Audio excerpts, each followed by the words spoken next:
En la mitad de la selva amazónica colombiana, una enorme mansión convertida en colegio es testigo mudo de la masacre de las caucherías que dejó más de 50.000 indígenas muertos. Es la Casa Arana, un apellido que ronda en la vorágine de José Eustacio Rivera y en la realidad de la selva colombiana como la marca del crimen. Esta es la segunda entrega de Sangre Blanca. 4 tribus, hijas de la agresión de los empresarios del caucho hace 100 años, comparten hoy los mismos espacios. Son las calles angostas de La Chorrera, un pueblo enclavado en la mitad del departamento del Amazonas, a 2 horas por aire desde San José del Guaviare. Es la selva con sus boas, sus brumas y sus fantasmas. El río Igaraparaná, que suena a abismo y catarata, es su patrimonio de agua. Los estudiantes lo cruzan para llegar a la Casa del Conocimiento. El colegio que hace un siglo era la Casa Arana, antiguo territorio del crimen. Chorrera yo camino y por morar en ti siempre suspiro. El nombre de los patrones del caucho y de la chorrera sufriente circula por las páginas de La Vorágine, el clásico universal de José Eustacio Rivera. El señor Arana ha formado una compañía que es dueña de los cauchales de La Chorrera y los del Encanto. Hay que trabajar, hay que ser sumisos, hay que obedecer.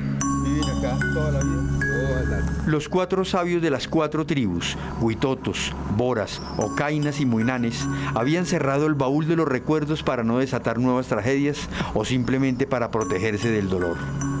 Muy cruel, pero a mí, mi tío, mi abuelo, ellos no me querían comentar. Sí, porque ellos sabían que la juventud podía, o sea, podía acometer otras clases de distorsiones con la gente, entonces nos prohibía. Era como si ustedes se fueran a vengar. A vengar, sí, exactamente. Y por eso no les contaban. No me contaba. Eso era muy comprensible, ¿no? No querían que siguieran muriendo. Se querían vengando con los demás, pero pues mi deseo no era de vengar, sino saber para poder reclamar los derechos. Y eso es lo que estamos haciendo actualmente. Ese silencio retumba en La Vorágine a principios del siglo pasado. Los que sobrevivieron a la catástrofe perdieron el derecho de lamentarse y comentar, so riesgo de que por siempre lo silenciaran. Pero llegó el momento de levantar las tapas para jamás olvidar. Lo dice Edwin Tetelle, el rector del colegio. Lo que culturalmente se llaman los canastos tapados. Entonces, esos recuerdos que eran muy tristes se taparon, se enterraron, no se quisieron volver a recordar. Sin embargo, en los últimos años hemos trabajado en el sentido de que la historia también hay que recordarla. Desde Sumaloca, a las orillas del Igaraparaná, Armando Umire, autoridad tradicional muinane, ya habla de su dolor después del largo silencio, del miedo y la tristeza. Cuando uno llega allá en el territorio, mira las huellas, las carreteras, los huecos donde lo mataban y lo dejaban, los puentes que trabajaban nuestro antepasado, todo eso, pues que uno mira, los rastros de los campamentos, eso. Pues solo huellas, rastrojos, selva, pues a uno le da muchas cosas, ¿no? Hoy la Casa Arana, hecha de las rocas de La Chorrera y de la espalda de los indígenas, es la memoria en pie de su tragedia.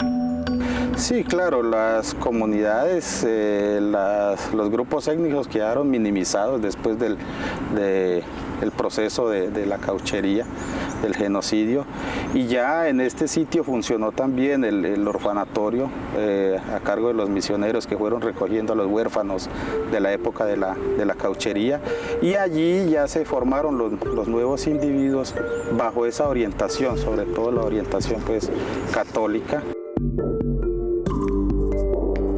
La Casa Arana, declarada Patrimonio Cultural, está llena del espíritu de los abuelos y bisabuelos que fueron asesinados por Arana y por los capataces del caucho.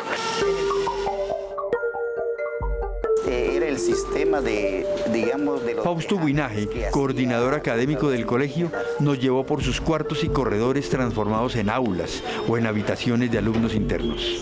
Estas son las bodegas que todo esto. Eran miles de toneladas que no conocemos a ciencia cierta cuántas toneladas tenía dentro de esta gran bodega.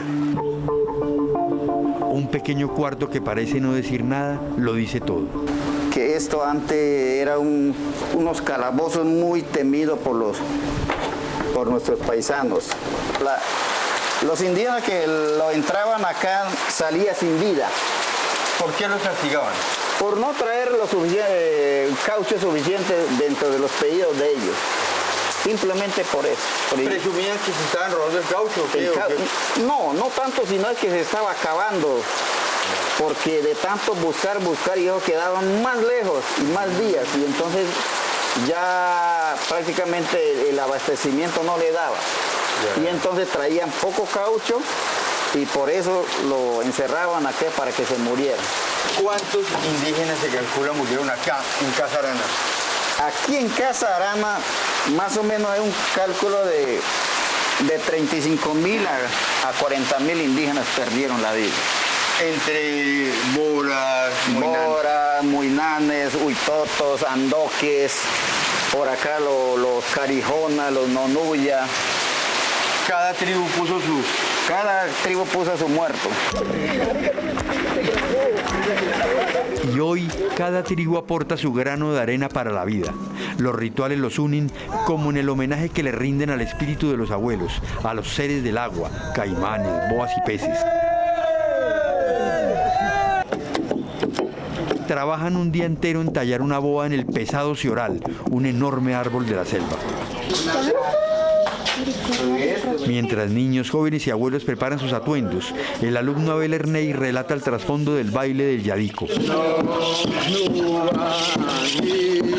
Como una bienvenida, digamos, no es despedida, porque ellos están siempre ahí, siempre están con nosotros, siempre nos cuidan y nos protegen. El espíritu de los abuelos y bisabuelos asesinados está en todos los lugares de la naturaleza, en todos los espacios de la vida.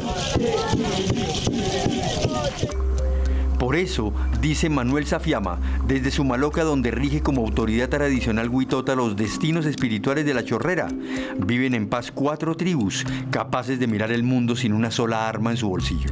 Aquí es prohibido la guerra en estos territorios, por eso decimos nosotros que estamos en la tierra de paz y queremos enseñar al gobierno cómo se maneja, cómo se mantiene la paz. Unidos como comunidad, dice Paulo Neicase. Y que el terreno, la sangre de nuestros abuelos, o sea, la tristeza de nuestros abuelos, es como una ceniza,